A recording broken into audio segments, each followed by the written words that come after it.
Before we begin, please imagine the bell notification is on and you're subscribed to Huna Stories.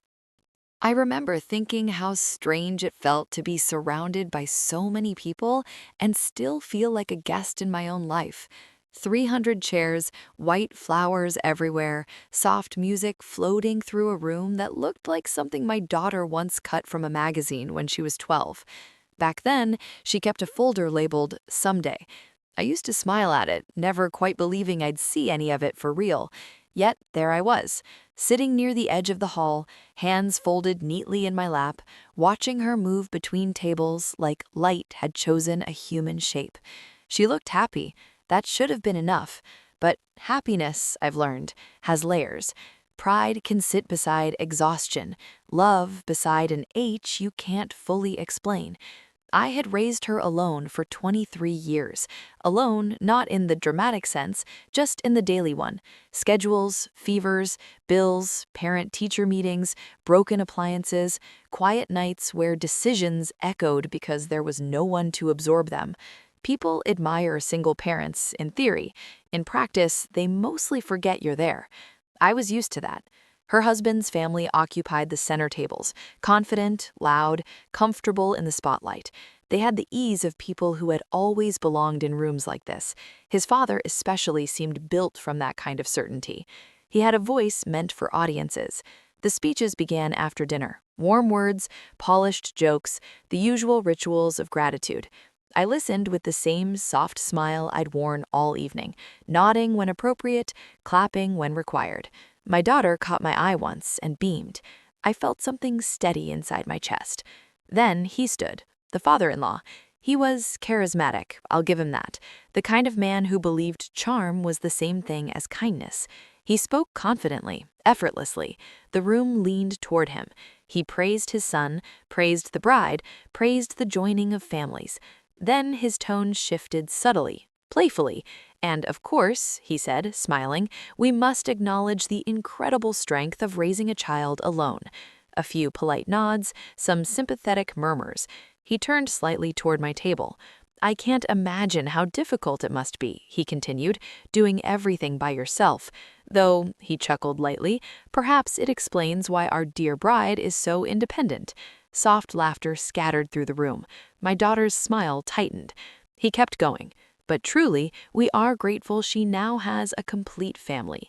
The laughter grew louder this time, not because it was funny, but because people often laugh when they don't know what else to do. Something inside me didn't break. It settled. Humiliation isn't always loud.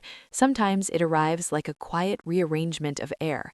I felt the familiar instinct rise. Stay seated, stay invisible, protect the moment for your child.